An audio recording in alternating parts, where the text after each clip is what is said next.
Mudah-mudahan ini bukan yang pertama kali, insya Allah mudah-mudahan kita berharap di lain waktu juga akan diadakan kembali. Kemudian juga kepada seluruh jamaah baik dari Tanjung Enim maupun dari luar Tanjung Enim yang jauh-jauh, bahkan ada yang semalam nginep di sini, kami juga ucapkan selamat datang di Tanjung Enim. Inilah Tanjung Enim yang kita cintai bersama.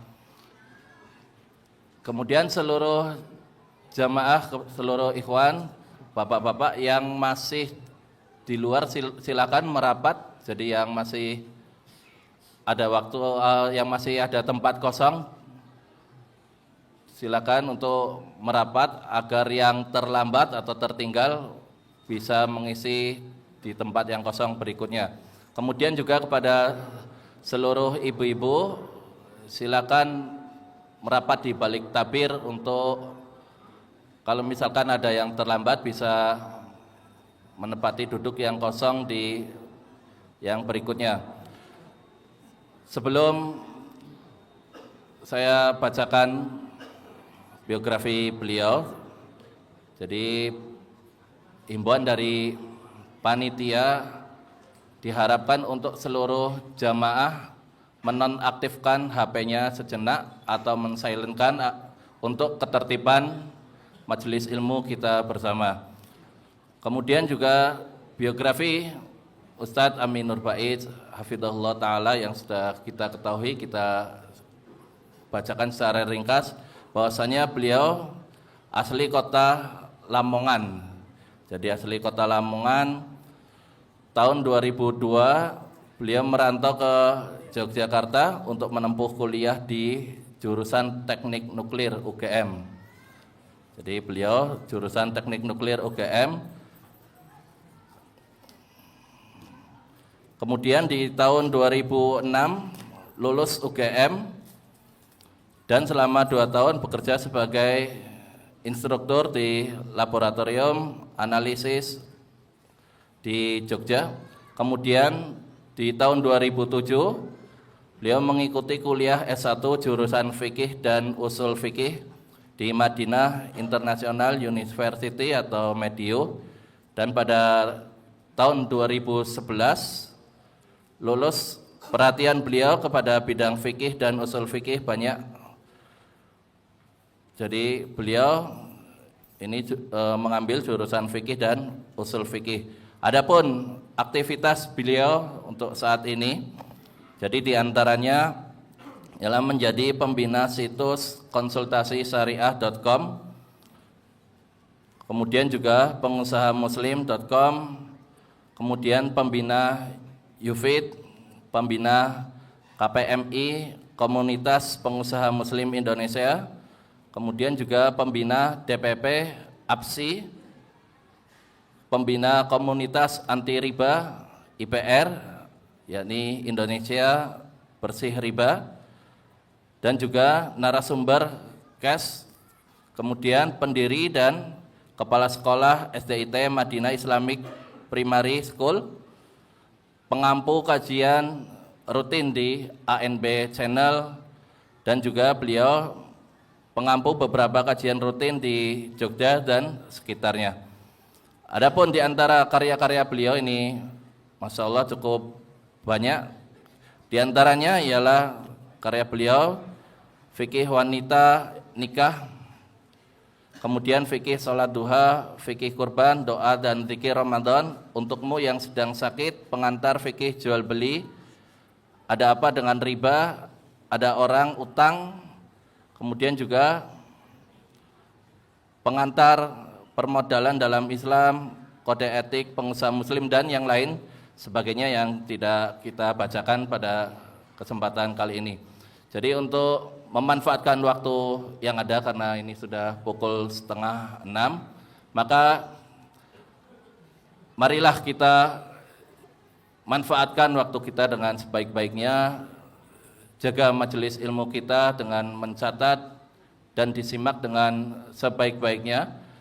Kemudian kepada Al-Ustadz Amin Nur Baiz hafizahullah ta'ala, Waktu dan tempat kami persilakan, falyatafaddal maskura Ustaz.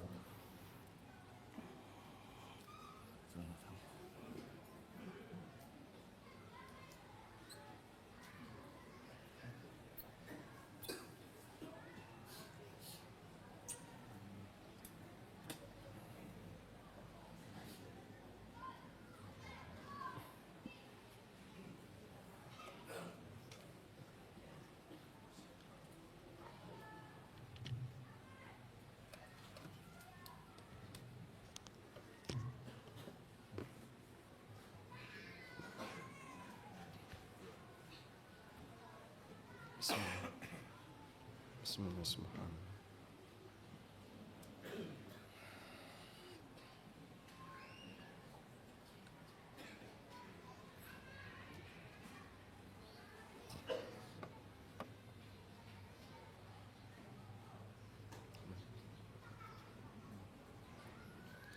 Assalamualaikum warahmatullahi wabarakatuh.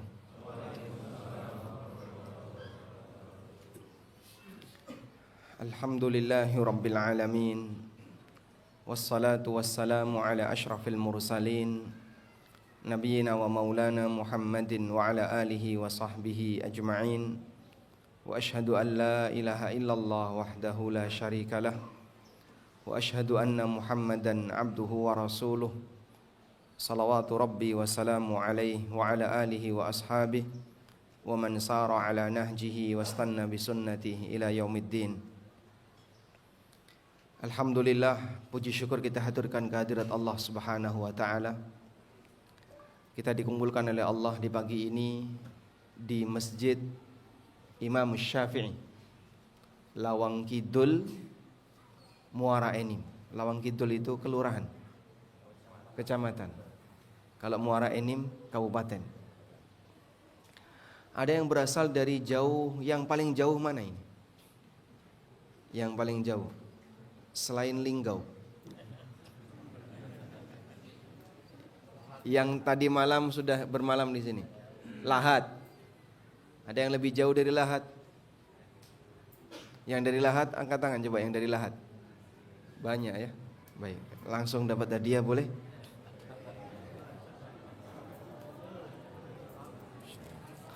Yang dapat hadiah bapaknya ya. Kalau yang istrinya nanti ngikutin suaminya. Ada berapa? Ini 6. Berapa jam Lahat ke sini? 1 jam. 2 jam. 2 jam. 1 jam, Masya Allah. Baik. Semoga Allah Subhanahu wa ta'ala memberikan pahala untuk teman-teman yang datang dari tempat jauh berkumpul di sini dalam rangka untuk belajar. Apa yang membuat kita mau datang? Yang membuat Bapak mau datang ke sini apa, Pak? Mau cari hadiah atau mau ketemu teman atau mau COD-an? Tujuannya dalam rangka untuk belajar. Mudah-mudahan seperti yang disabdakan Nabi sallallahu alaihi wasallam, "Man salaka tariqan yaltamisu fihi ilman sahhalallahu lahu bihi tariqan ilal jannah."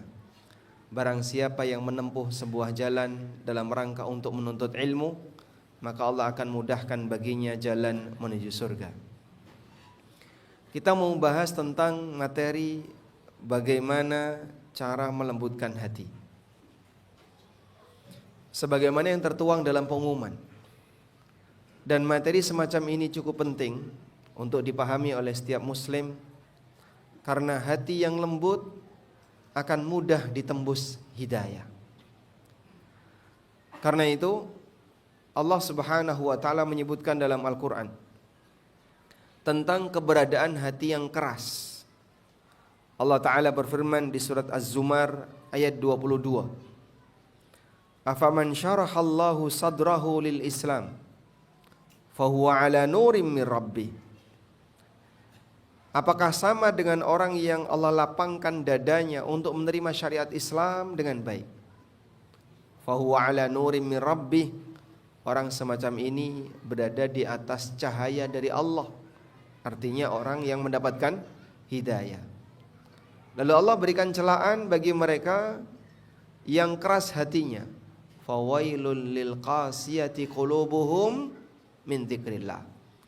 Celakalah bagi orang-orang yang hatinya keras min dzikrillah, sehingga dia tidak mau mengingat Allah Subhanahu wa taala. Ulaika fi dhalalim mubin, itulah manusia yang berada dalam kesesatan yang nyata. Di ayat yang lain ketika Allah Subhanahu wa taala menjelaskan orang yang sulit menerima hidayah, Allah mengatakan summa qasat qulubuhum, kemudian hati mereka menjadi keras. Fahuwa kal hijarati au ashaddu qaswa, lalu hati itu seperti batu atau bahkan lebih keras daripada batu. Padahal fisik manusia tidak lebih keras dibandingkan batu. Tapi Allah Subhanahu wa taala menyebut batin yang sulit ditembus hidayah itu layaknya batu, bahkan lebih keras dibandingkan batu. Dan itu disampaikan dalam Al-Qur'an dalam konteks celaan. Maka orang yang punya hati yang keras, hati yang susah ditembus kebenaran, adalah manusia di antara daftar manusia yang tercela dalam Al-Qur'an. Nah, hati kita bisa berubah menjadi keras, sebagaimana bisa berubah menjadi lembut. Tergantung bagaimana cara kita pandai-pandai dalam mensuasanakan batin, sehingga batin ini lebih lunak untuk bisa menerima hidayah. Maka sesekali waktu kita perlu belajar tentang tarqiqul qulub. Tarqiqul qulub, metodologi dalam melembutkan hati. Sekali-sekali kita perlu memaksakan hati ini untuk menjadi hati yang lembut, gampang menerima hidayah, menjadi hati yang lunak, hati yang dia bisa menerima kebenaran dengan baik dan punya sikap yang baik kepada sesama. Baik. Lalu bagaimana cara kita untuk bisa melembutkan hati? Ada beberapa hal yang bisa kita lakukan agar hati kita bisa menjadi semakin lembut. Yang pertama adalah memperbanyak zikrullah. Di surat Az-Zumar Allah Subhanahu wa taala berfirman, Allahu nazzala ahsanal hadithi kitaban mutasyabihan mathaniya taqsha'iru minhu juludul ladzina yakhshawna rabbahum. Allah lah zat yang menurunkan ahsanal hadith, yang menurunkan ahsanal hadith, hadis yang paling baik. Yang dimaksud hadis di sini apa? Al-Qur'an. Allah Subhanahu wa taala menyebut Al-Qur'an dengan hadis. Fala'allaka bakhi'un nafsaka ala atharihim illam yu'minu bihadzal hadithi asafa. Allah Subhanahu wa taala menyebut mungkin kau akan bunuh diri disebabkan karena kedurhakaan mereka, illam yu'minu bihadzal hadithi asafa, ketika mereka tidak mau beriman dengan bihadzal hadits, dengan hadis ini. Maksudnya adalah bihadzal Qur'an. Allah menyebut Al-Qur'an dengan apa? Al-hadits. Wa ahsanul hadithi kitabullah, dan sebaik-baik al-hadits adalah kitabullah. Dalam ayat yang tadi kita sebut di surat Az-Zumar ayat 23, Allahu nazzala ahsanal hadits, Allah lah yang menurunkan hadis yang terbaik. Kitaban sebagai kitab, mutasyabihan mathani, yang mirip-mirip isinya.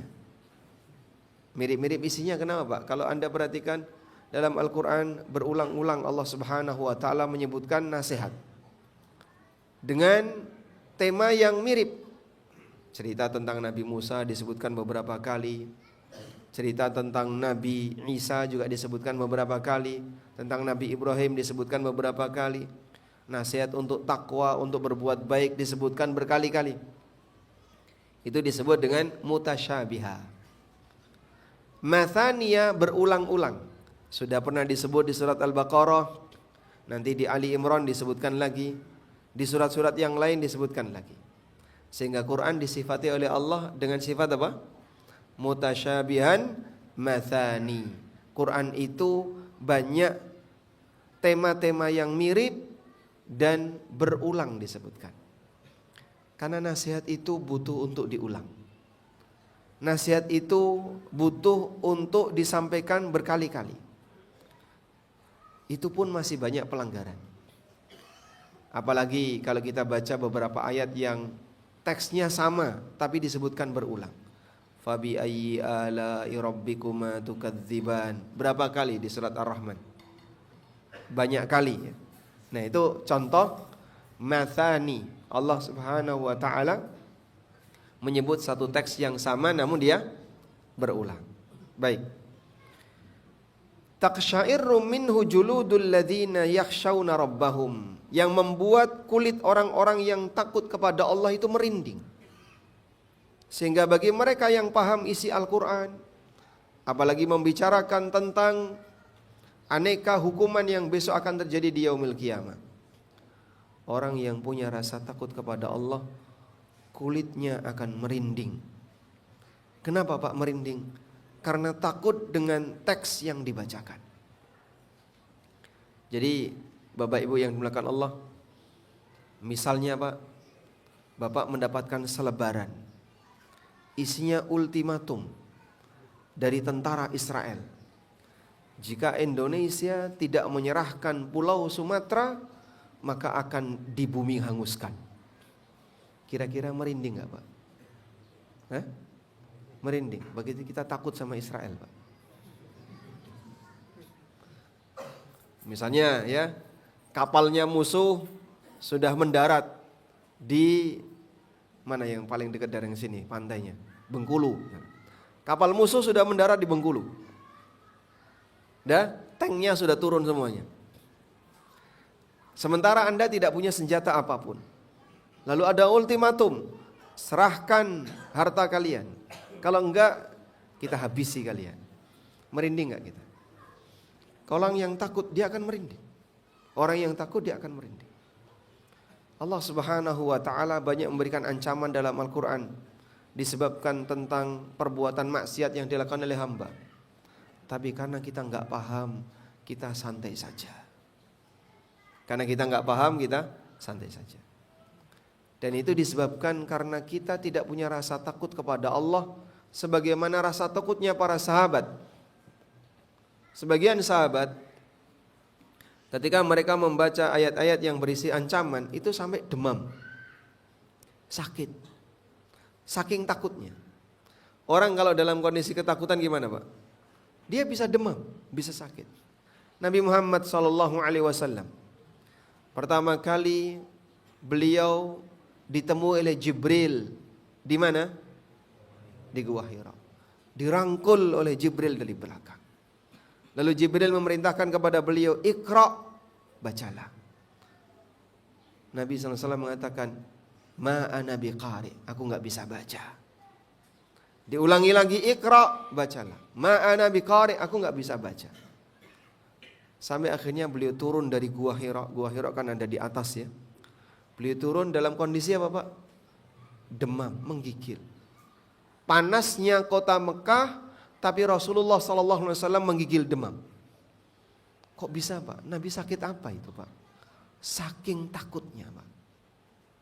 Coba Bapak bayangin ya, Anda berada di puncak gunung, di situ ada gua, tidur di situ sendirian, tiba-tiba ada makhluk yang memeluk Anda dari belakang. Kira-kira gimana Pak? Merinding? Enggak mungkin merinding. Enggak mungkin, saya yakin orang sekarang merinding enggak mungkin. Pingsan. Kalau Bapak mengalami itu sendirian di kegelapan malam di puncak gunung, mau teriak enggak bakalan ada yang mau dengar. Enggak bakalan bisa kedengaran. Tiba-tiba ada makhluk memeluk Anda dari belakang. Itu enggak cuman merinding. Pindah alam. Bisa jadi dia pingsan. Tapi kekuatan mental Nabi SAW beda dengan kita. Sehingga beliau tidak pingsan. Beliau tetap sehat. Tapi dalam posisi ketakutan, turun beliau. Masih bisa turun pulang. Bilang sama istrinya, Zammiluni, zammiluni. Selimuti aku. karena beliau saking takutnya itu sampai merinding. Allah memberikan gambaran. Taqsha'iru minhu juludul ladzina yakhshawna rabbahum. Akan merinding kulit orang-orang yang takut kepada Rabb mereka. Thumma talinu juluduhum wa qulubuhum ila dzikrillah. Kemudian hati mereka akan menjadi lembut ila dzikrillah. Hati mereka akan menjadi lembut menuju mengingat Allah Subhanahu wa taala. Dzalika hudallahi yahdi bihi may yasha. Itulah petunjuk yang Allah berikan kepada siapa saja yang Allah kehendaki. Dan Allah juga menegaskan di surat Ar-Ra'd, ala bidzikrillahi tatmainnul qulub. Bukankah dengan zikrullah maka hati itu akan bisa menjadi lembut. Baik. Sekarang apa makna zikrullah? Makna zikrullah itu ada dua. Yang pertama, makna zikrullah adalah menyebut nama Allah dalam kalimat-kalimat thayyibah. Seperti Anda membaca subhanallah, alhamdulillah, la ilaha illallah, Allahu akbar, atau membaca kalimat-kalimat thayyibah yang lainnya. Sehingga orang zikrullah dengan membaca kalimat thayyibah, nyambung antara lisan dan batin, itu akan membuat hati itu lebih lunak. Karena dengan mengingat nama Allah Subhanahu wa taala, hatinya akan terasa lebih nyaman. Ini zikrullah yang pertama. Yang kedua, makna zikrullah adalah zikrun minallah. Peringatan yang Allah turunkan. Ala bidzikrillahi tatmainnul qulub. Bukankah dengan zikrullah hati akan menjadi tenang? Maksudnya adalah dengan mempelajari peringatan Allah. Belajar ilmu agama. Di forum-forum kajian, di tempat ketika kita bisa belajar ilmu agama, maka saat seorang hamba dia zikrullah dengan cara dia belajar ilmu agama, hatinya akan menjadi lembut. Jadi makna zikrullah yang kedua ini apa? Mempelajari ilmu agama. Karena itu Anda bisa lihat Allah Subhanahu wa taala menyebut kegiatan Jumatan dengan zikrullah.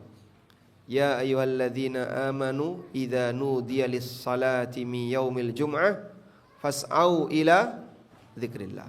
Wahai orang yang beriman, kalau sudah datang waktunya Jumatan, fas'au ila dzikrillah, maka bersegeralah menuju zikrullah. Wadharul bai', dan tinggalkanlah jual beli. Allah menyebut Jumatan dengan kegiatan zikrullah. Padahal Bapak Ibu bisa lihat dalam kegiatan Jumatan isinya apa Pak? Baca Yasin atau baca tahlil? Ya? Apa isinya Jumatan? Yang disebut oleh Allah dengan zikrullah. Seorang khatib berkhutbah, jamaah ngapain? Mendengarkan. Itu disebut forum zikrullah. Maka seperti ini forum zikrullah. Kajian ilmiah, menyampaikan ilmu dari Al-Quran dan hadis, itu termasuk di antara bentuk zikrullah. Sehingga saat Anda datang kajian, Anda perlu merasa bahwasanya saya sekarang sedang zikrullah. Maka fokus dengan baik dalam rangka untuk menyimak, karena di situ peringatan-peringatan Allah disampaikan. Nah, di forum seperti inilah kita bisa melembutkan hati. Nabi SAW menyebutkan dalam sebuah janji beliau, majtama'a qaumun fi baitin min buyutillah. Apabila ada sekelompok orang yang berkumpul di rumah Allah, yatluna kitaballah wa yatadarasunahu bainahum. Isinya adalah membaca kitabullah dan saling mengkaji kitabullah. Apa janji Nabi SAW? Illa nazalat alaihimus sakinah. Maka akan turun ketenangan dalam majelis itu. Saking tenangnya, adem, ayem, merem. Itulah pengaruh dari ketenangan. Makanya coba dilihat samping kanan kirinya, ada enggak yang merem? Nah, itu pengaruh dari apa? As-sakinah. Allah menurunkan ketenangan sehingga saking tenangnya sampai di mana orang nggak bisa tidur, dia bisa tidur. Di mana orang yang tidak bisa tidur, dia bisa tidur. Jumatan. Sehingga ketika Jumatan, Masya Allah, di rumah dia nggak bisa tidur, begitu Jumatan,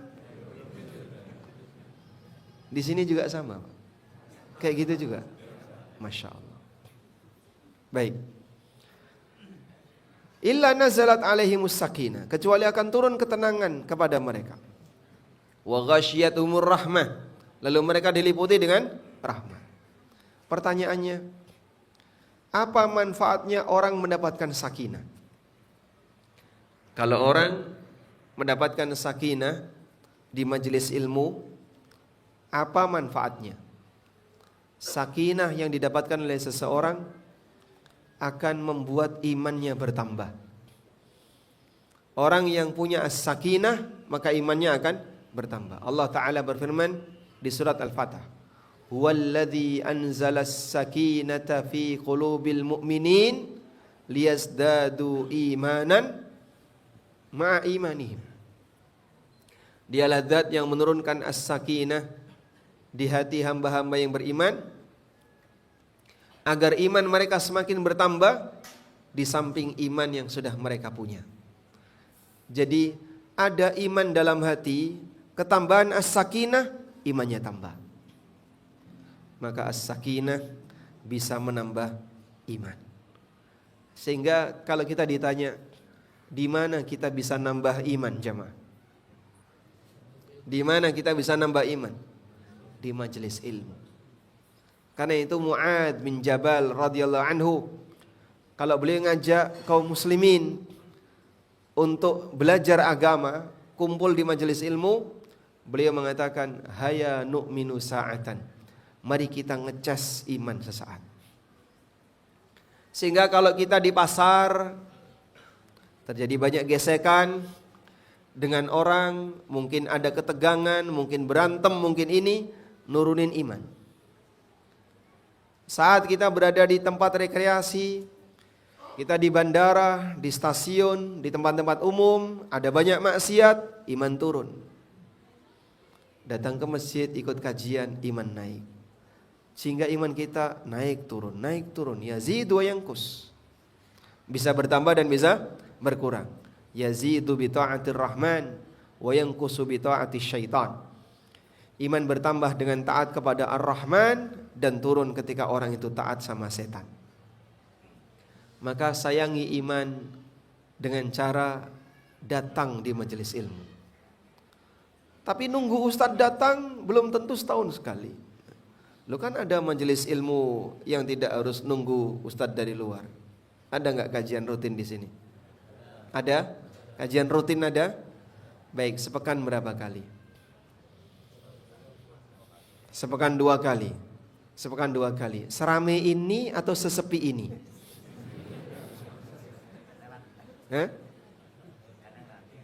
Kadang rame, kadang biasa. Jadi kalau kajian rutin jumlahnya dengan ini berapa kalinya? Separohnya. Yang lain kemana itu? Bukankah dari jauh? Dari jauh. Separoh ini dari jauh. Kerja. Nah, alhamdulillah. Kita butuh seperti itu. Jadi kalau Bapak dalam posisi sedang kosong, gak ada kegiatan, untuk bisa ke masjid tidak sulit. Anda tidak harus menempuh perjalanan selama berjam-jam, kita datang dalam rangka ngecas iman. Karena iman bertambah dengan kita mendengarkan zikrullah. As-sakinah turun di situ. Wa ghasyiyatuhumur rahmah. Allah liputi rahmat. Sehingga rahmat ada di majelis ini. Bagi mereka yang hatinya baik, maka terisi dengan rahmat. Apa fungsi rahmat? Orang yang punya rahmat, maka dia bisa bersikap lemah lembut dengan sesama. Allah Subhanahu wa taala berfirman, "Fabima rahmatin minallahi lintalahum walau kunta faddan ghalidhal qalbi lanfaddu min haulik Fabima rahmati minallah, disebabkan rahmat dari Allah, lintalahum, kau bisa bersikap lemah lembut dengan mereka.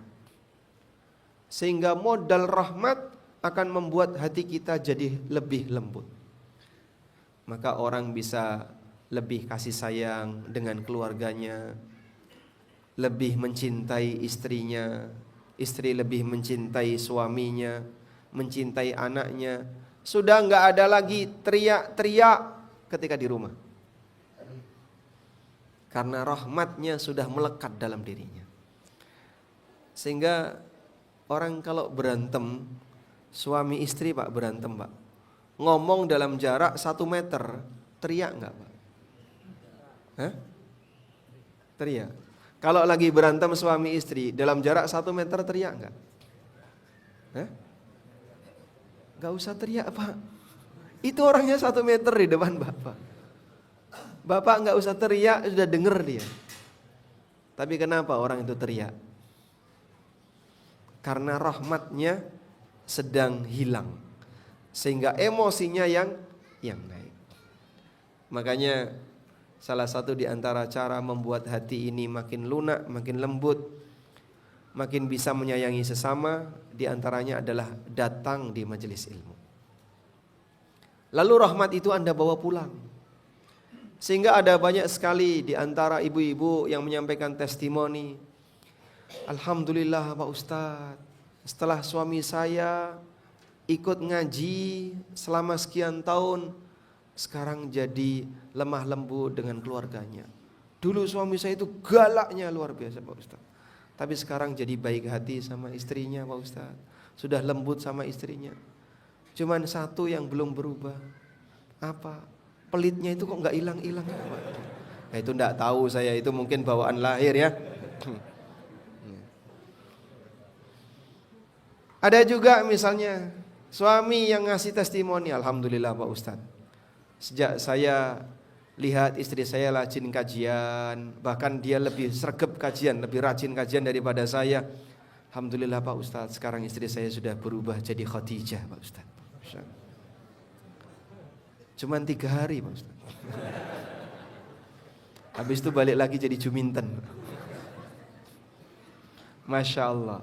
Itulah pengaruh dari apa? Majelis ilmu. Dan testimoni itu banyak.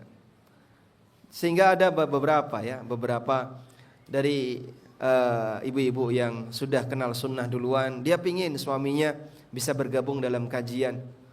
Karena ternyata sifat galak tadi ya, sifat kasar kepada sesama itu sedikit demi sedikit bisa hilang dengan orang dekat dengan majelis ilmu.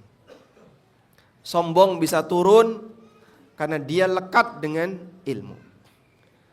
Sifat congkak bisa hilang ketika dia dekat dengan ilmu. Dari mana sumber kesombongan? Siapa pemimpin sombong? Iblis.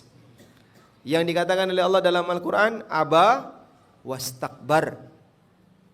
Iblis itu gak mau sujud menjalankan perintah Allah, dan dia bersikap sombong, sehingga dia ra'sul mustakbirin, pemimpin orang-orang yang sombong. Maka orang yang sombong itu di belakangnya iblis. Baik, maka jamaah, mudah-mudahan nanti dengan aneka kajian yang kita ikuti, terutama mohon maaf ya, yang kajian rutin. Kajian rutin itu penting Pak. Yang tablik akbar, Anda ngandalin tablik akbar belum tentu setahun sekali. Di Tanjung Enim tablik akbar berapa tahun sekali?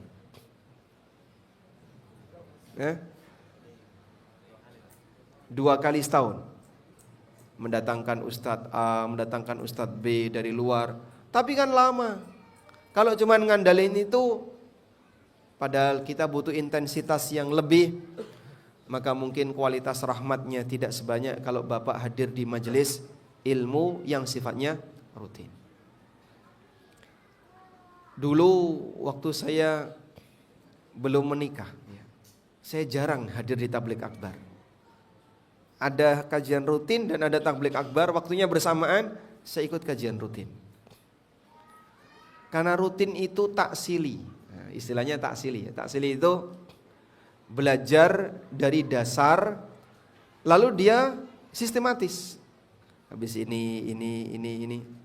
Kalau tabligh akbar, tematik kan? Satu tema belum selesai, ganti tema yang lain. Belum selesai juga, ganti tema yang lain. Belum tentu selesai. Tapi kalau kajian rutin, sampai selesai. Sehingga kalau pengen serius belajar, betul-betul pengen paham utuh, hadiri kajian rutin. Baik, maka besok tabligh akbar sepi ya. Kajian rutinnya yang rame. Nah, lanjut sekarang.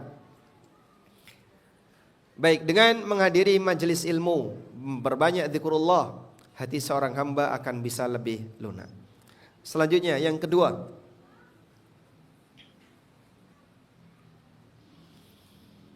orang bisa melembutkan batin, di antaranya adalah dengan banyak mengingat kematian. Nabi SAW bersabda dalam hadis riwayat Tirmidzi, beliau mengatakan, "Aktsiru hadimil ladzat, aktsiru dzikra hadimil ladzat." Perbanyaklah untuk mengingat pemusnah kelezatan. Perbanyaklah untuk mengingat penghancur kelezatan. Qulna ya Rasulullah, wa ma hadimul ladzat? Kami bertanya, ya Rasulullah, apa yang dimaksud dengan penghancur kelezatan? Qala sallallahu alaihi wasallam, al-maut, itu adalah kematian. Perbanyaklah mengingat sesuatu yang bisa menghancurkan kelezatan semua hamba, itulah kematian. Maksudnya gimana? Orang kalau ingat mati, dia akan tidak membayangkan aneka kenikmatan dunia berlebihan. Tapi dalam pikirannya fokus, bekal apa yang sudah aku siapkan untuk menghadap Allah pasca kematian. Nah, itu akan membuat hati seorang hamba lebih lembut, lebih mudah untuk dikendalikan, lebih mudah untuk diajak melakukan ketaatan, karena dia mengingat kematian.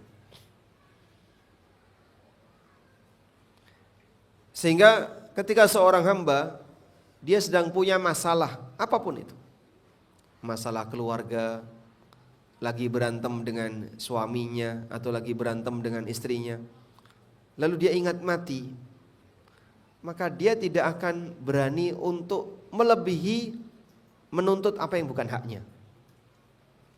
Karena dia tahu, sebentar lagi saya mau mati. Ngapain saya harus menuntut yang bukan hak saya? Dan itu bisa membuat dirinya dituntut di akhirat. Maka timbullah keinginan untuk mengalah. Timbullah keinginan untuk mengalah. Begitu dia berantem, muncul keinginan untuk mengalah. Sudah, saya lepas saja, saya ngalah.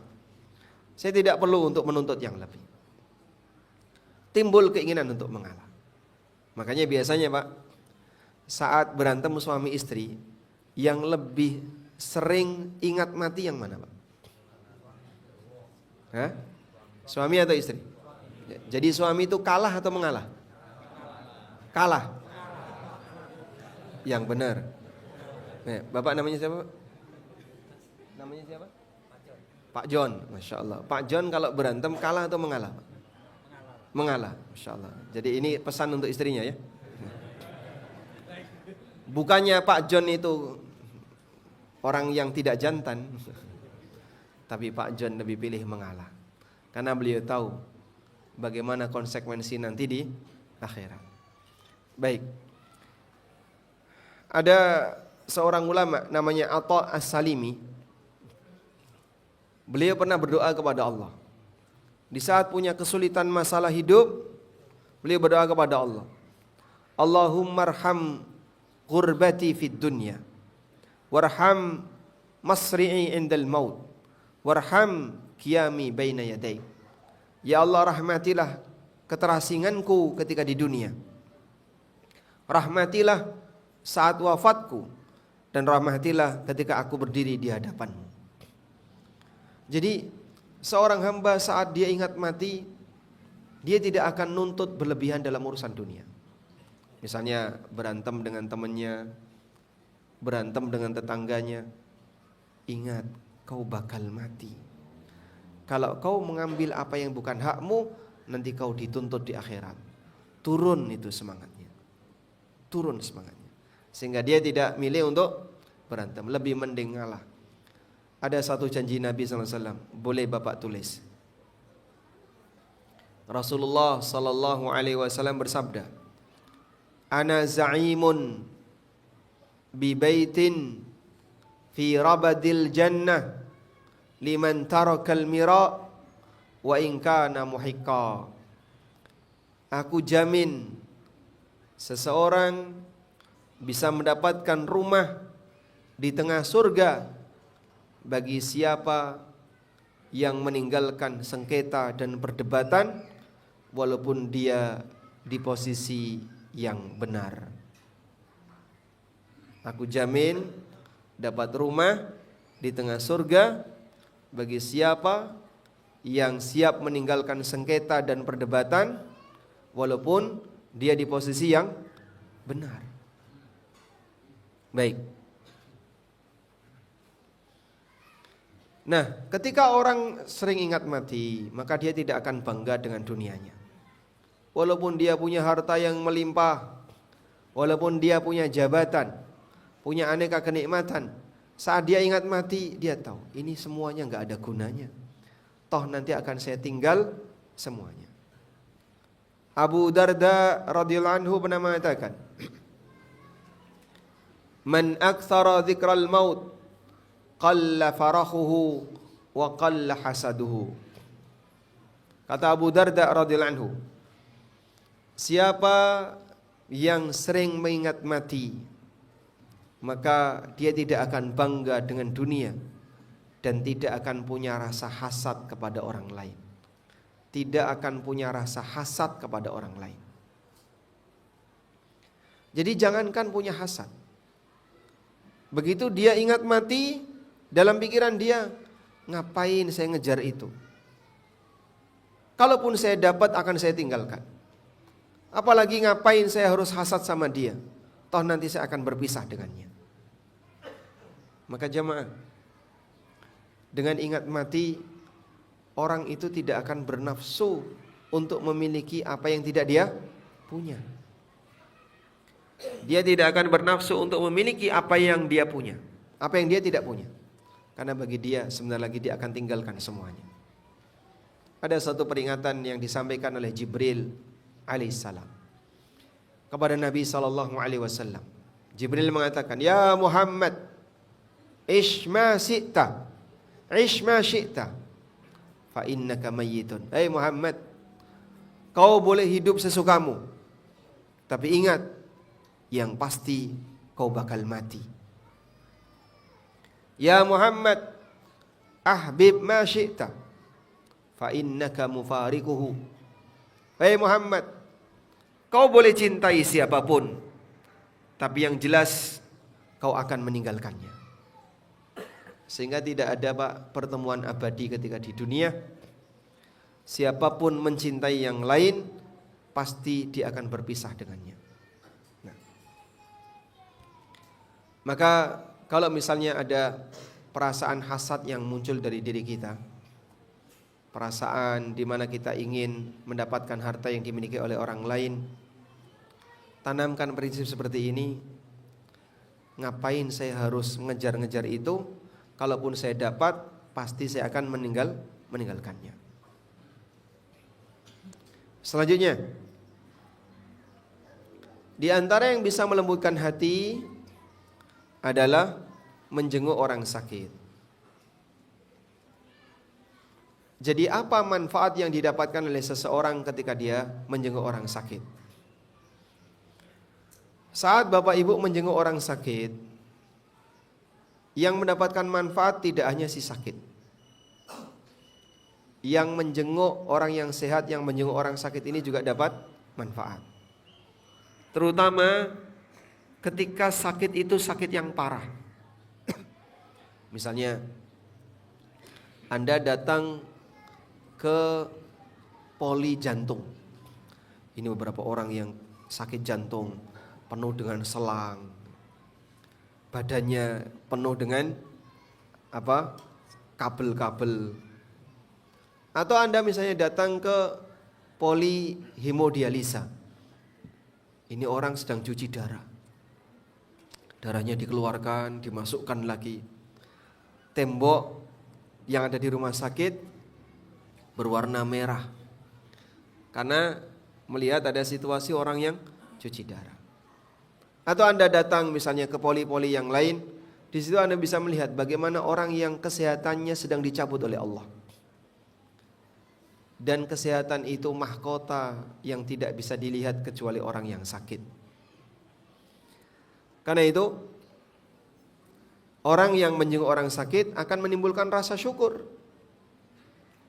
Sehingga dia merasa Allah telah memberikan banyak karunia kepadanya. Walaupun di rumah dia nggak punya apa-apa. Tapi ketika dia punya kesehatan, lalu dia datang menjenguk orang sakit, dia akan merasa alhamdulillah Allah kasih anugerah saya sehat. Baik, coba pilih mana Pak? Kalau Bapak dikasih pilihan ya, Bapak pilih mana? Kaya sakit-sakitan, miskin sehat walafiat.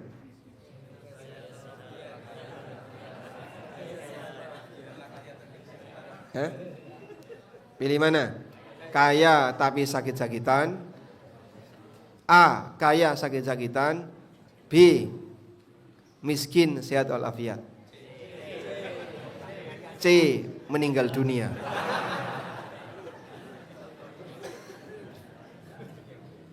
Pilih B. Miskin gak apa-apa, yang penting sehat. Masya Allah. Betul Pak. Bapak milih mana? Nggak ada pilihan itu. Dalam pikiran orang, harta itu dianggap membahagiakan. Nabi SAW mengatakan, la ba'sa bil ghina liman ittaqa. Tidak masalah orang punya kekayaan bagi siapa yang bertakwa. Lalu kata beliau, wassihhatu lil mu'min khairun minal ghina. Dan sehat bagi mukmin itu lebih baik daripada kaya. Orang yang sakit itu banyak kesempatan yang hilang. Dia nggak bisa ibadah dengan baik. Dia kehilangan kesempatan untuk ke masjid, untuk melakukan aneka ketaatan. Tapi kalau orang sehat, bisa beribadah A, bisa beribadah B, bisa beribadah C. Karena apa? Sehat. Baik. Walaupun semuanya adalah ujian dari Allah, kalaupun kita sakit, kita sedang punya ibadah berupa sabar. Tinggal selanjutnya, apakah kamu mau bertahan untuk sabar, ataukah kemudian kau banyak mengeluh dan kemudian gak terima dengan takdir yang Allah tetapkan. Mukmin akan selalu dalam kondisi baik, sehingga baik ketika dia sedang mendapatkan nikmat maupun dapat musibah, selalu dalam ketaatan. Baik. Rabi bin Abi Rashid suatu ketika pernah melihat ada orang yang sedang dapat ujian. Rabi melihat orang ini betapa miskinnya dan dia sedang sakit-sakitan. Maka sang Rabi duduk, dia mengucapkan alhamdulillah, lalu beliau nangis. Tiba-tiba ketika melihat ada orang yang sedang mendapatkan ujian hidup, Rabi bin Abi Rashid ini duduk, lalu beliau mengucapkan alhamdulillah sambil menangis. Ada orang yang tanya, "Ma yubki? Kamu ngapain nangis?" Qala, kata Rabi, "Dzakartu ahlal jannah wa ahlan nar." Aku teringat suasana penduduk surga dan suasana penduduk neraka. Orang yang sehat walafiat, dia diberi oleh Allah banyak fasilitas hidup, mungkin seperti itulah ahlul jannah besok ketika di surga. Sedangkan orang yang sedang dalam kondisi sakit-sakitan, hidupnya miskin, dihukum oleh Allah, mungkin seperti ini kondisi penduduk neraka. Sehingga jemaah, manusia ketika dia sedang melihat orang yang sakit, akan muncul perasaan bersyukur kepada Allah, dan itu bisa melembutkan hati seorang hamba. Baik, berikutnya yang keempat. Yang keempat, untuk bisa melembutkan hati adalah melihat orang yang sedang sakaratul maut. Kalau dulu mungkin kita sulit menemukan. Sekarang walhamdulillah di videonya banyak. Jika ada orang yang mati dalam posisi tertentu terekam oleh video. Dia mati saat ada rekaman video. Masya Allah, Bapak bisa lihat.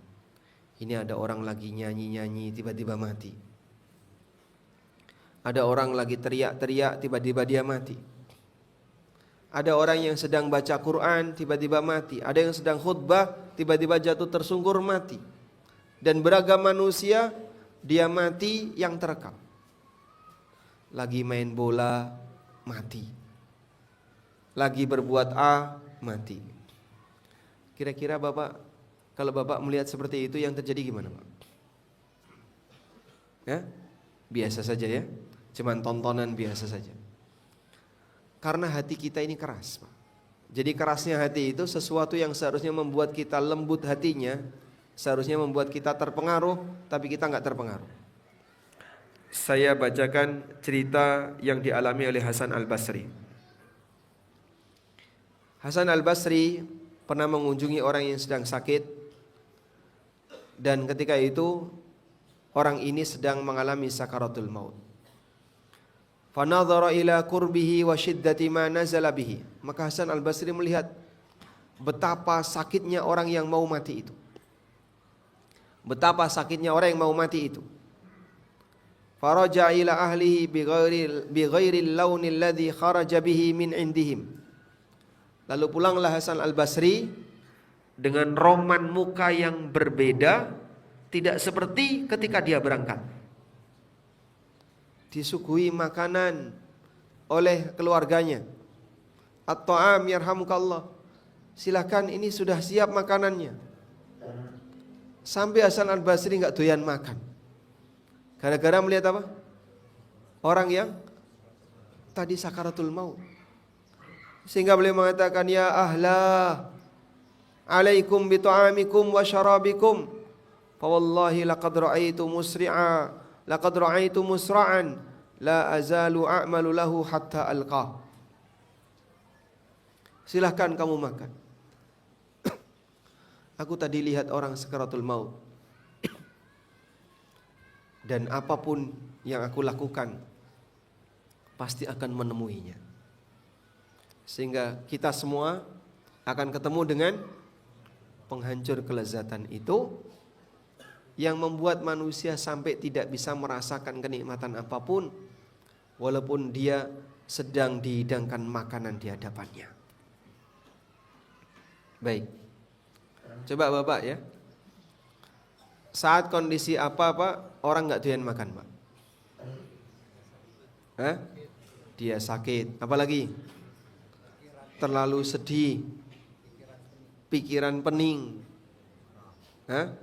sedang marah, sedang emosi yang tidak stabil, membuat orang jadi nggak doyan makan.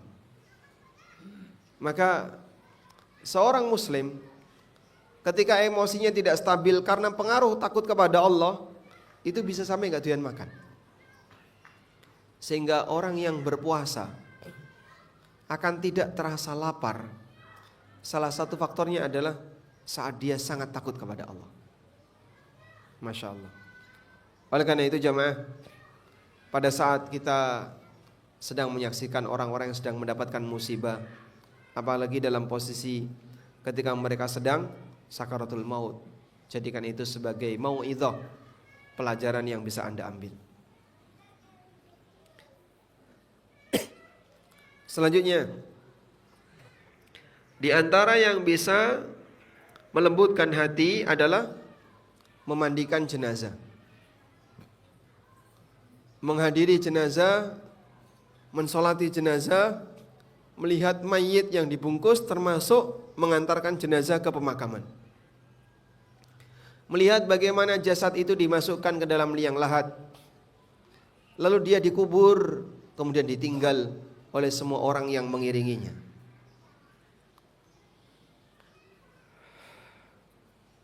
Ada sebuah keterangan yang disampaikan oleh Al-Muzani.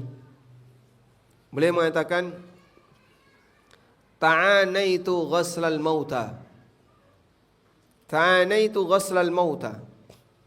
Aku memaksakan diri untuk memandikan jenazah. Liyuriqqa qalbi, agar hatiku bisa menjadi lebih lembut. Fasara li adatan, sampai akhirnya jadi kebiasaanku. Al-Muzani ini siapa sih, Pak? Al-Muzani, jika yang dimaksud Al-Muzani di sini adalah muridnya Imam Syafi'i, beliau adalah ulama Mesir yang mendapatkan banyak riwayat dari Imam Syafi'i berkaitan dengan fikih-fikihnya Imam Syafi'i. Demikian pula ketika orang itu menangis karena takut kepada Allah, itu akan membuat orang jadi lebih lembut hatinya. Sebagaimana seorang ulama menyampaikan kajian, sebelum dia menyampaikan kajian, pesan dulu sama murid-muridnya. A'iruni dumu'akum. Tolong nanti persiapkan tangisan kalian di hadapanku. Persiapkan tangisan kalian di hadapanku. Ini pernah disampaikan oleh Umar bin Dzar. Umar ibnu Dzar, beliau sebelum kajian pesan sama jamaah, tolong nanti yang bisa nangis silahkan nangis. Kata Asy-Sya'bi, salah satu di antara anggota majelis di tempat itu, beliau mengatakan, a'artumuhu dumu'akum. Kalian telah meminjamkan tangisan kalian kepada dia, sehingga gantian malah gurunya yang nangis. Setelah dia melihat banyak murid-muridnya yang nangis, akhirnya sang guru jadi ikut-ikutan nangis, majelis diakhiri karena gurunya nangis. Masya Allah. Nah, suasana seperti ini jamaah, untuk saat ini memang langka. Makanya betul apa yang pernah dikatakan oleh Hudzaifah, pertama kali yang Allah cabut dari manusia adalah khusyuk. Sehingga walaupun kita misalnya membahas sesuatu yang menakutkan sekalipun, kadang kita tidak terasa untuk bisa khusyuk. Padahal majelis seperti ini di masa silam bisa membuat orang jadi lebih khusyuk. Wallahu a'lam. Mungkin itu yang bisa kita sampaikan sebagai pengantar. Semoga apa yang kita bahas ini bermanfaat. Kita sampai jam berapa, Ustaz? Sampai jam 7. Mereka enggak kerja. Hari ini pas yang datang libur. Baik, mungkin di sisa waktu kita kembalikan kepada jamaah.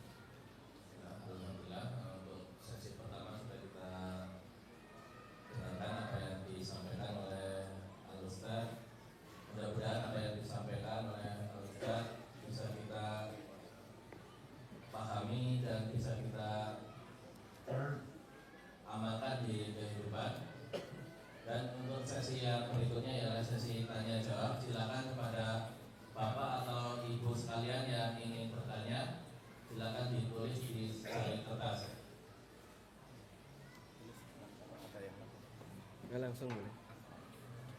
Kalau yang langsung silakan. Tunjukkan Pak yang mau bertanya langsung, silakan.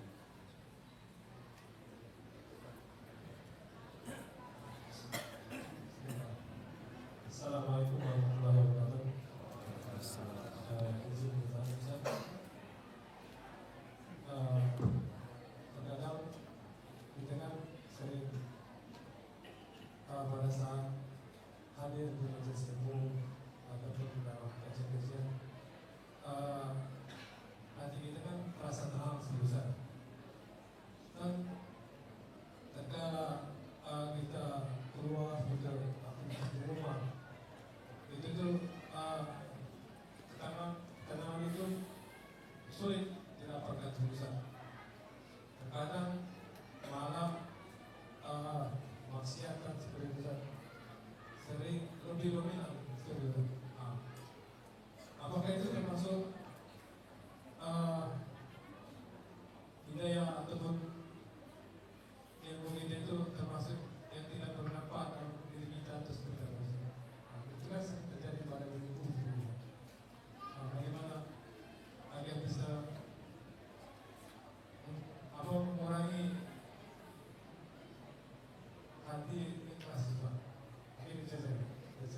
Baik.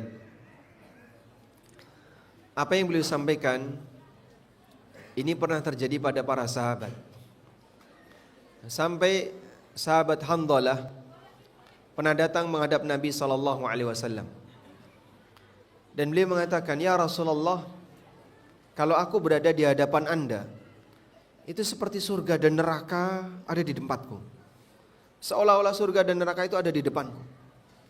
Sehingga bisa sangat takut, bisa sangat bertakwa kepada Allah. Begitu pulang ke rumah, ketemu anak istri, kemudian datang ke pasar untuk berdagang, lupa semuanya."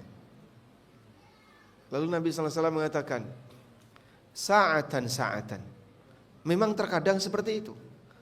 Ada waktunya orang sangat takut kepada Allah, di kesempatan yang lain dia lupa kepada Allah. Tergantung situasi yang dialami." Makanya naik turunnya iman para sahabat. Oleh karena itu dalam hal ini Nabi sallallahu alaihi wasallam mengingatkan, "Likulli amalin syirrah wa likulli syirratin fatrah." Setiap amal itu punya syirrah. Itu apa? Rajin ketika beramal. Jadi pas amal semangatnya naik. Dan setiap kondisi semangat naik, ada situasi semangat turun. Lalu Nabi SAW mengatakan, "Faman kanat fatratuhu ila sunnah." Siapa yang kalau lagi fatrah, lagi futur, lagi turun, dia tetap berpegang sunnah, maka dia akan berbahagia, dia akan beruntung. Kapan itu terjadi? Ketika seorang muslim, walaupun dia lagi turun, tapi dia tidak sampai meninggalkan bagian yang wajib. Dia tidak sampai meninggalkan kewajiban, sehingga tetap datang ke masjid. Kok jarang kajian? Iya, lagi futur. Ya? Walaupun dia lagi futur, tapi tetap datang ke masjid. Kok sekarang jarang kelihatan untuk ini, untuk itu?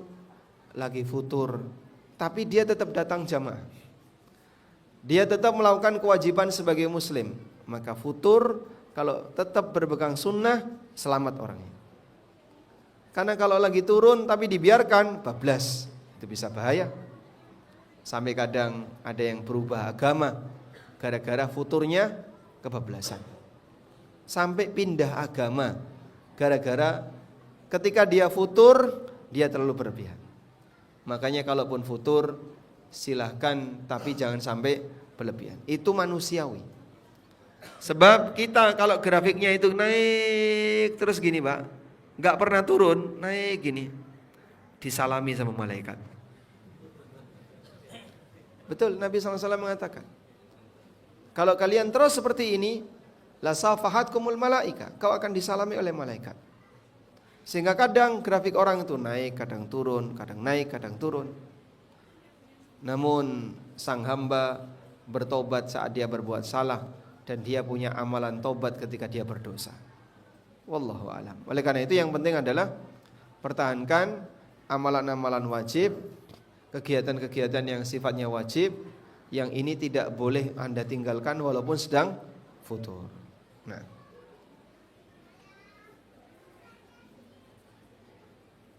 fadhil dibacakan. Assalamualaikum. Izin bertanya Pak Ustaz. Saya ini baru ikut ngaji sunnah. Sebelumnya banyak melakukan dosa baik kecil maupun besar, termasuk dosa syirik. Pertanyaannya, apakah masih ada ampunan dari Allah untuk saya?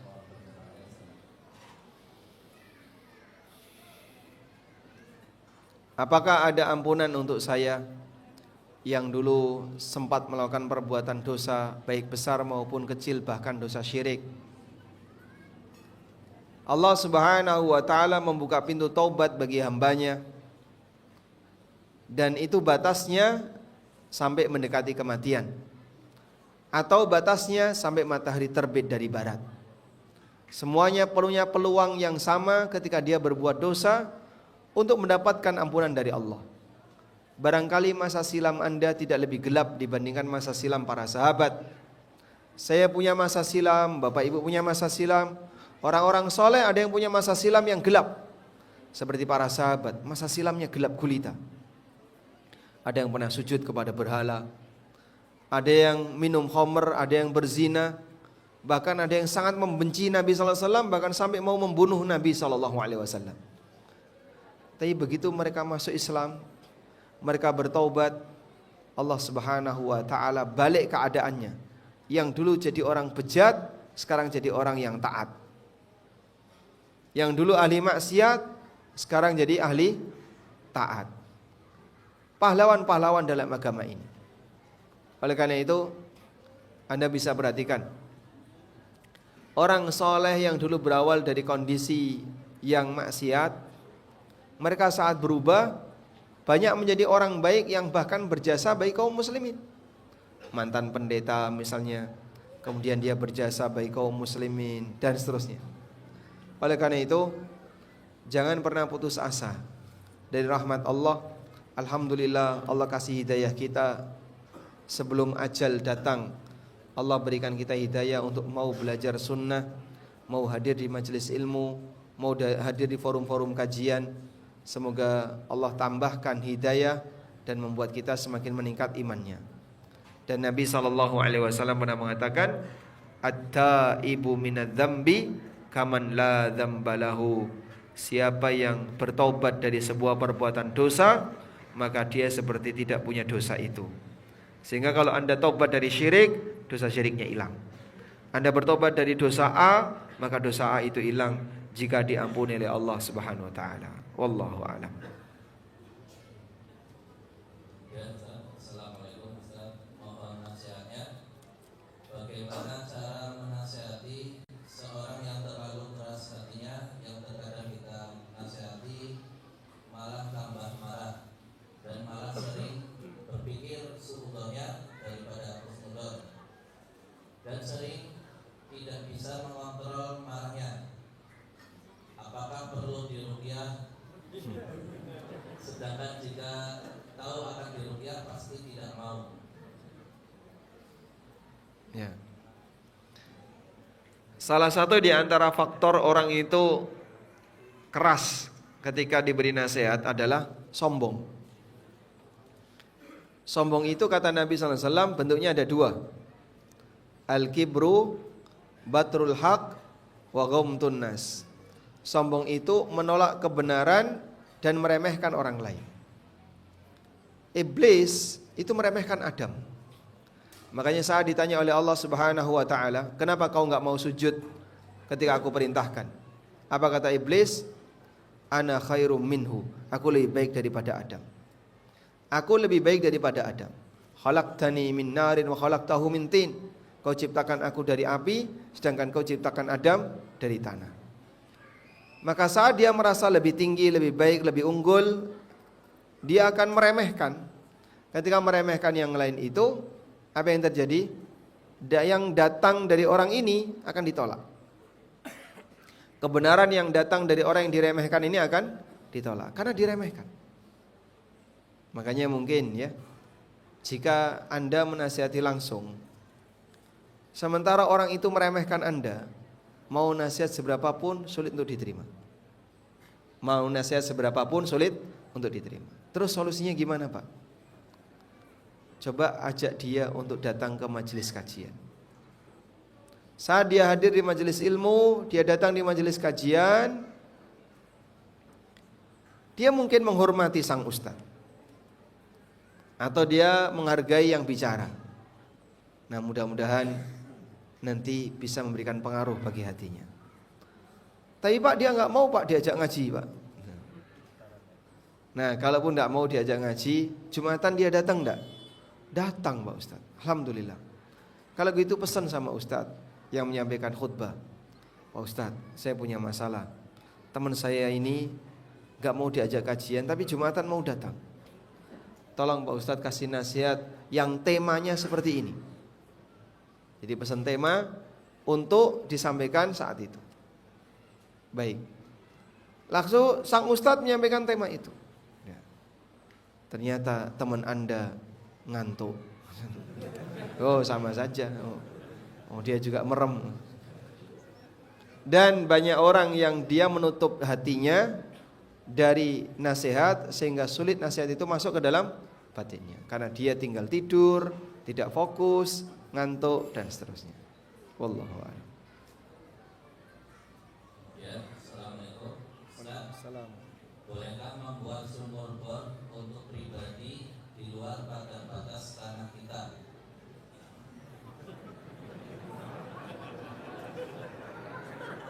Ini mau ngebor minyak.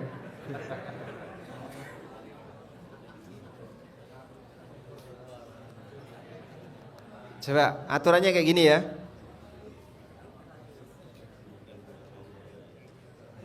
Seseorang ketika dia punya tanah, maka dia memiliki semua yang ada di bawahnya dan semua yang ada di atasnya. Sehingga misalnya Bapak beli tanah sekian ya, tetangga Bapak tanahnya sebelahnya. Dia bangun gedung tinggi, setelah itu daknya nyambung ke sini, nutupi atasnya tanah Bapak. Boleh atau tidak? Hah? Tidak boleh. Kenapa? Duh, tapi kan nggak nyentuh genteng Bapak. Genteng Bapak ada jauh di bawah. Ini buat gedung misalnya 5 lantai, baru di lantai yang kelima daknya miring ke samping. Wah, sehingga dia buat dak luas sekali di sekitarnya. Boleh nggak kayak gitu? Nggak boleh. Kenapa nggak boleh? Hah? Dia melebihi batas tanah. Loh, tapi kan di atas. Yang punya tanah, dia punya apapun yang ada di bawahnya dan yang ada di atasnya.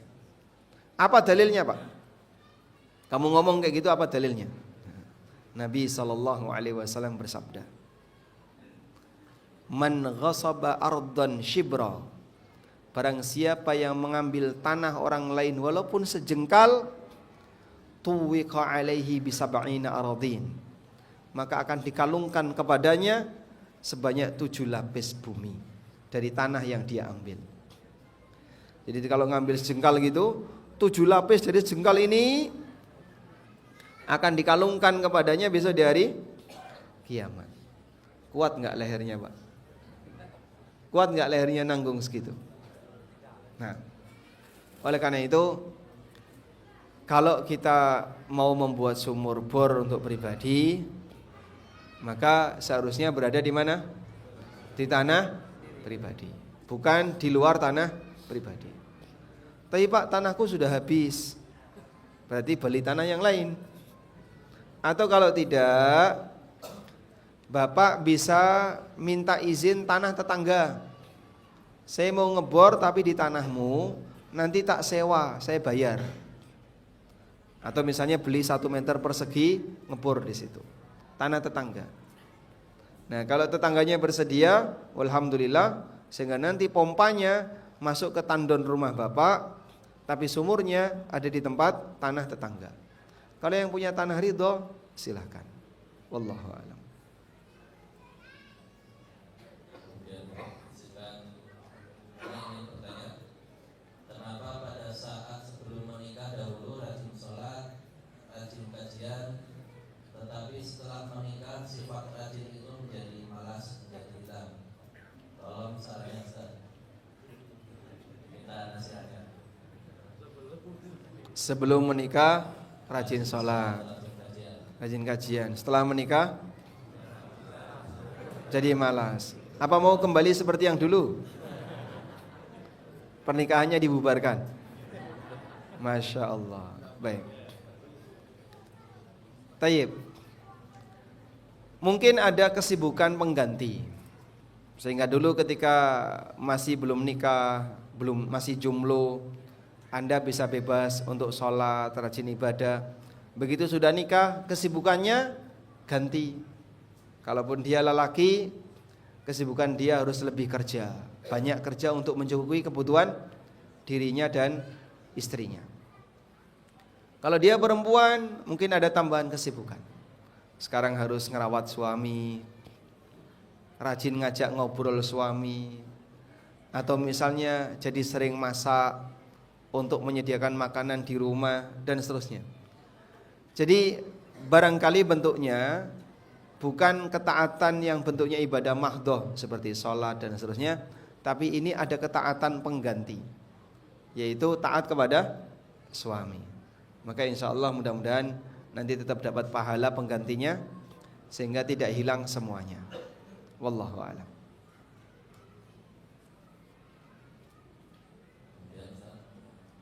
Mohon dijelaskan hukum menangis saat sholat. Misal saat sholat subuh membaca surat Al-Fajr, ada ayat ya ayyatuhan nafsul mutmainnah, menangis. Mohon dijelaskan agar bisa khusus saat sholatnya. Menangis ketika sholat karena merenungkan isi dari sholat, hal yang bagus. Dan bahkan Rasulullah SAW ketika sholat beliau sering menangis. Sampai sahabat itu ketika melihat Nabi SAW, kana fi qalbihi azizun ka'azizil mirjal. Terasa di dada Nabi SAW itu gemuruh, seperti ada gemuruh, seperti gemuruhnya azizil mirjal, seperti gemuruhnya panci yang dipakai untuk masak air, terus airnya mendidih. Gimana ya Pak? Itu kan? Seperti itu yang dirasakan sahabat ketika mereka menyaksikan qiyamul lail yang pernah dilakukan oleh Nabi SAW. Jadi gemuruhnya hati Nabi SAW karena takut kepada Allah Subhanahu Wa Taala. Allahu a'lam. Karena itu kalau anda nangis disebabkan karena anda merenungkan isi dari ayat-ayat Al-Quran yang anda baca, ini hal yang baik ketika sholat. Wallahu a'lam. Kayaknya sudah mulai nggak betah ini jamaah. Sudah sering lihat jam berkali-kali. Kapan ini selesai ya? Piring udah ditata belum? Udah. Itu isyarat apa itu? Isyarat? Ada sarapan setelah ini? Baik. Mau kajian atau sarapan? Nah, melembutkan hati dulu. Baik, silakan. Silakan kalau ada yang mau bertanya secara langsung. Ini beliau ini.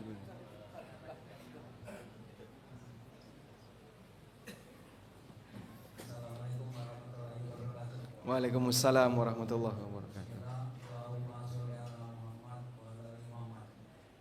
Pak Ustaz, pertanyaan saya mengenai nazar. Nazar itu bagaimana itu, Pak Ustaz? Saya pernah dengar bahwa nazar itu memaksa Allah. Memaksa Allah. Memaksa, sebab seandainya kita tidak beribadah ini, kalau tidak terkabul kan? Memaksa diri sendiri atau memaksa Allah? Saya pernah dengar itu memaksa Allah. Masya Allah. Mana itu? Apa ada istilahnya itu masuk surah ada itu? Apa nabi, apa rasul, apa sahabat pernah melakukannya? Assalamualaikum warahmatullahi wabarakatuh. Waalaikumsalam warahmatullahi wabarakatuh. Baik. Bagaimana hukum nadar? Apakah nadar itu termasuk memaksa Allah? Tidak ada yang bisa memaksa Allah. Yang lebih tepat memaksa dirinya sendiri ya. Jadi ceritanya begini Pak. Ada orang pengen punya hajat tertentu. Lama sekali dia berdoa, memohon kepada Allah agar hajat itu dikabulkan. Misalnya pengen punya anak, atau pengen sukses ketika usaha, atau sukses ketika berkarir. Lalu dia banyak berdoa kepada Allah, minta kepada Allah agar diberi keberhasilan, tapi nggak kunjung datang.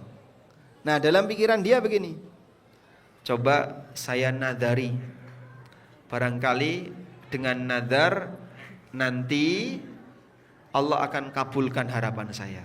Nah akhirnya dia nadar, saya bernadar, jika Allah mewujudkan apa yang saya harapkan, maka saya akan sedekah sekian, saya akan puasa, saya akan beramal A, beramal B. Begitu? Misalnya pengen anak, jika Allah kasih saya anak, saya akan sedekah sebanyak 100 juta. Nah, dia ngomong seperti itu. Nah, Nabi SAW kemudian mengingatkan, innahu la yaruddul qadar wa innama yustakhraju lahu minal bakhil. Nadar itu tidak bisa mengubah takdir. Nadar itu tidak bisa mengubah takdir. Artinya begini, jangan sampai kau punya keyakinan bahwa dengan nadar itu harapanmu cepat terkabul. Ini salah. Karena nadar tidak bisa mengubah takdir. Namun kata beliau, nadar itu memaksa orang untuk keluar dari sifat bakhil. Nadar itu memaksa orang untuk keluar dari sifat bakhil. Maksudnya gimana, Pak? Orang ketika dia punya sifat bakhil, mau keluar duitnya berat. Maka saat dia nadar, terpaksa dia harus keluarkan uang karena diwujudkan harapannya. Terpaksa, wah. Sekarang misalnya orang sakit ya. Sakit, kemudian dia bernadar. Kalau saya sembuh, saya bernadar akan menyembelih kambing. Akhirnya ketika dia sembuhkan oleh Allah, dia kepikiran, oh iya, saya sudah pernah ngomong nadar untuk nyembelih kambing. Terpaksa dia harus mengeluarkan uang demi bisa mewujudkan nadarnya. Maka dia terpaksa beramal karena nadar. Itulah yang dimaksud nadar itu memaksa. Tapi memaksa diri sendiri, bukan memaksa Allah. Wallahu a'lam. Saya bertanya, untuk agar bisa move on apabila kita berselisih atau bersengketa dengan saudara kita yang kita merasa terzalimi, sedangkan saudara kita sudah biasa-biasa saja dan tidak menganggap masalah, tapi hati kita masih terasa berat untuk memaafkan. Mohon kiranya Ustaz. Menjaga silaturahmi itu wajib ya. Oleh karena itu mutus hukumnya dosa besar. Dan ketika saudara Anda sudah merasa nyaman, tidak ada masalah dengan Anda, tapi Anda merasa sakit hati, belum bisa memaafkan 100%, coba sampaikan kepada yang bersangkutan, saya belum bisa memaafkan. Enaknya gimana ini? Datang ke saudara Anda, kamu dulu itu menyakiti saya kayak gini, dan sekarang saya itu masih terasa berat sekali untuk memaafkan. Ini enaknya gimana kira-kira? Kamu mungkin sudah menganggap biasa. Bapak ngomong kayak gitu, tegang lagi. Akan terjadi permusuhan lagi. Baik. Lalu gimana Pak caranya? Saya ingin memaafkan tapi saya masih terasa berat. Bayangkan begini. Bapak punya dosa enggak? Punya. Pengen enggak dosanya diampuni oleh Allah? Ya pengen. Maka maafkan orang lain sebagaimana kamu ingin dimaafkan oleh Allah. Dan ini peringatan yang pernah disampaikan oleh Allah kepada sahabat Abu Bakar As-Siddiq. Allah Subhanahu wa taala berfirman, "Wala ya'tali ulul fadli minkum was-sa'ah." Dan janganlah orang yang punya kelonggaran harta. Ini di surat An-Nur ayat 22. Jadi ceritanya begini. Saat Abu Bakar itu hijrah, ada sepupunya Abu Bakar yang bernama Mistah bin Utsatsah. Ya? Siapa namanya? Mistah bin Utsatsah. Mistah ini orang miskin. Lalu oleh Abu Bakar, Mistah ini dicukupi kebutuhannya. Nafkahnya, kebutuhan sehari-harinya dicukupi oleh siapa? Abu Bakar. Nah, ketika terjadi peristiwa tuduhan Aisyah, tuduhan kepada Aisyah, dituduh zina, Mistah ikut-ikutan nuduh Aisyah. Abu Bakar kemudian emosi. Lalu Abu Bakar radhiyallahu anhu bersumpah, demi Allah, aku tidak akan lagi memberikan nafkah kepada Mistah. Maka Allah kasih peringatan kepada Abu Bakar. Allah berfirman di surat An-Nur ayat 22, "Wala ya'tali ulul fadli minkum was-sa'ati ayyutu ulil qurba wal masakin wal muhajirin fi sabilillah." Janganlah orang yang punya kelonggaran harta, dia bersumpah untuk memberikan nafkah kepada kerabatnya yang dia miskin dan dia muhajirin fi sabilillah. Wal ya'fu wal yasfahu. Hendaknya dia memaafkan dan melupakan kesalahan dia di masa silam. Ala tuhibbuna ayyaghfirallahu lakum? Tidakkah kalian ingin Allah mengampuni dosa kalian? sebagaimana kamu ingin dosamu diampuni, maka maafkan orang lain. Nah, sehingga jamaah, Abu Bakar walaupun Abu Bakar ya, yang kesalahan Mistah ini berat, menuduh putrinya Aisyah radhiyallahu anha berzina, tapi Abu Bakar tetap diperintahkan oleh Allah untuk memaafkan Mistah. Sehingga Allah Subhanahu wa taala memberikan satu penekanan, kalau kamu ingin dimaafkan, maka maafkanlah kesalahan orang lain. Wallahu alam. Baik, cukup ini aja ya. Satu lagi pertanyaan Ustaz. Oh, satu lagi. Dilanjutkan giliran Ustaz yang bertanya ke jamaah. Nah. Bismillah, Assalamualaikum Ustaz. Afan izin bertanya. Waalaikumsalam warahmatullahi. Hukumnya membeli tanah yang awalnya untuk jalan, tetapi setelah ada bangunan rumah, jalan tersebut buntu dan panjang jalan tersebut 20 meter, lebar 1,5 meter dan tidak terpakai sama sekali, dan dibelinya kepada kerabat tuan tanah karena tuan tanahnya sudah meninggal dan disetujui tetangga. Sudah diwakafkan belum? Tadinya jalan ini. Ya, dia beli tanah mau dipakai jalan, tapi di sana ada bangunan sehingga jalan itu buntu. Nah, sekarang kan kita bingung nih, jalan ini gimana ini?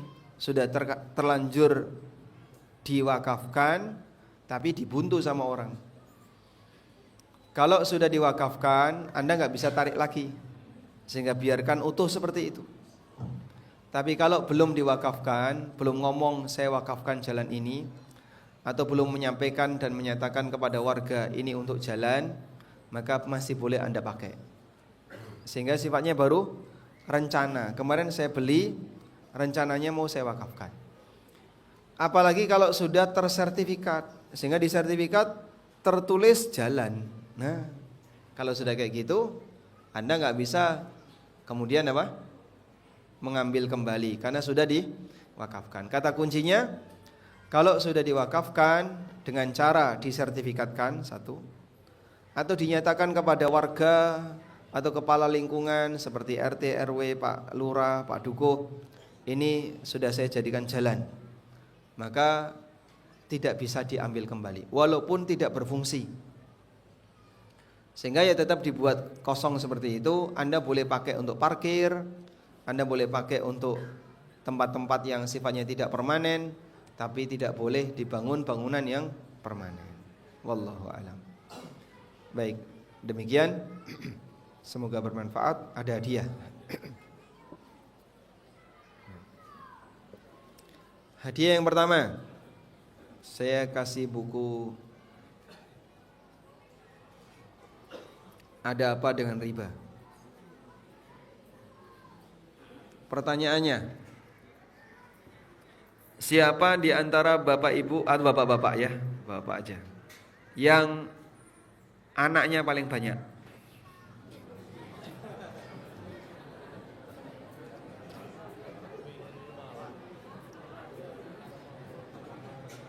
Ada? Berapa? 3, 4, 5. Di atas 5 ada 6. Ada yang di atas 6? 6. Bapak? 7. 7. Ada yang 7,5?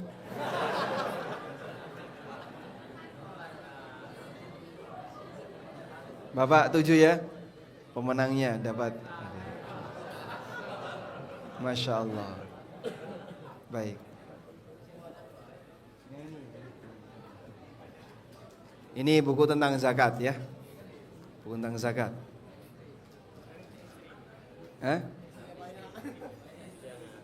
Banyak istri. Baik.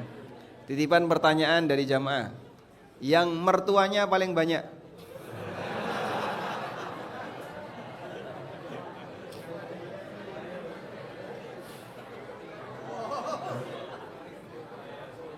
Enggak ada? Ada? Bapak berapa? 2. Berarti sama seperti yang lain. Mertua laki, mertua perempuan. Berapa mertuanya Pak? 4. Masya Allah. Masih bertahan atau tidak? Bertahan? Oh enggak. Oh, nikah 2 kali. Baik. Tidak ada mantan mertua. Masya Allah. Berarti hadiahnya ganti ini aja. Atau ini hadiah untuk Pak Lurah ya. Masya Allah. Pak Lurah dapat buku fikih zakat kontemporer. Nah, nanti bisa diajarkan kepada yang lain. Insya Allah. Selanjutnya, yang tadi malam tidur di sini datang paling awal, selain Lahat. Dari mana? Hah? Yang gua ini dari malam. Hah? Dari daerah Duluan. Dari? Muara Enim. Muara Enim berapa orang? Berdua. Ini bagi 2.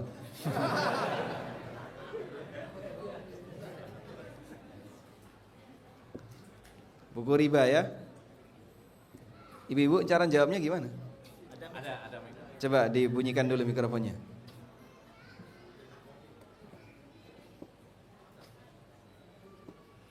Dites dulu mikrofonnya, bisa?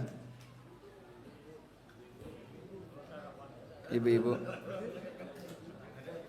Enggak jadi? Enggak. Coba ibu-ibu cek mikrofonnya. Ah, baik. Coba nanti cepat-cepatan angkat tangan ya. Istri Nabi sallallahu alaihi wasallam yang pertama, yang jawab yang megang mikrofon. Pertanyaannya, sebutkan 1 keutamaan Khadijah.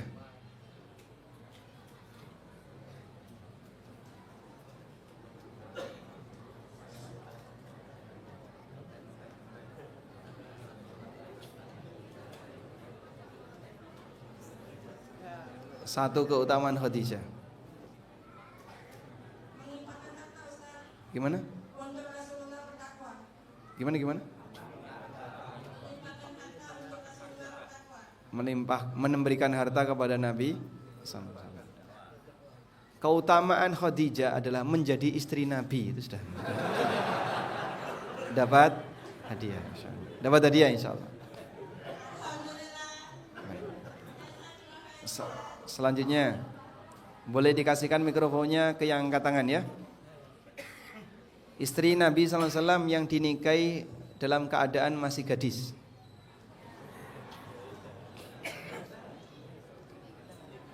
Untuk ibu-ibu.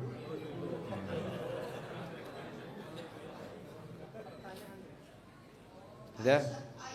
Aisyah. Pertanyaannya ya. Siapa nama kakeknya Aisyah? Itu bapaknya.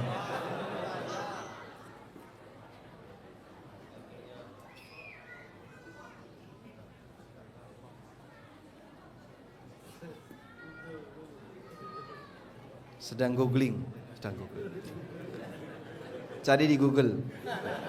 Siapa nama kakeknya Aisyah?